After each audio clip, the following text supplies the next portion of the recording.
केउ तारीखरु किणिबे सुना दुई प्रकार लोक अछंती सेमानंक मनरे दुई प्रकार प्रश्न आसुछि। कौन से सब प्रश्न? प्रथम प्रश्न हेउछि जदि इन्वेस्टमेंट करिवार अछि निवेश करिवार अछि सुना केबे किणिबो। द्वितीय प्रश्न होछि जे बाहागर अछि किणिबा पई पड़िबो किंतु बाहागर जदि 15 दिन परे अछि को दिन सुना किणिले टिके सस्तारे सुना मिल जिवो। विजुअल उपरे आपनकर दृष्टि आकर्षण करे दबा पई चाहिबी। केउ तारीखरु जेतेबेले सुना किणिबे बोली कहा जाउछि दुई तीनिटी तथ्य मु आपनक निकटे रखिबा पई चाहिबी। प्रथम तथ्य हेउछि जो माने सुना व्यापार करुचंती सुना दुकान खोलिचंती सेमानंक मत विश्व रे थिबा अर्थनैतिक विशेषज्ञंक मत एवं सुना को बुझुथवा लोक मानकर मतामत मु रखिबी।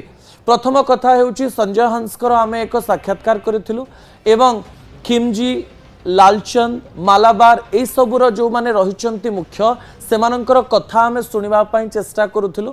सेमाने कहले जे 7-8 दिन रहि जांतु 7-8 दिन सुना दर खसिबो एवं बढ़िबो एवं ए खसिबा बढ़िबा मध्यरे आपण 7-8 दिन परे जानि जिवे जे सुनार मात्रा गोटिए संख्या रे रहि जाउछ अर्थात 1,25,000 रु 1,35,000 मध्यरे सुना रेट भेरी करि पारे।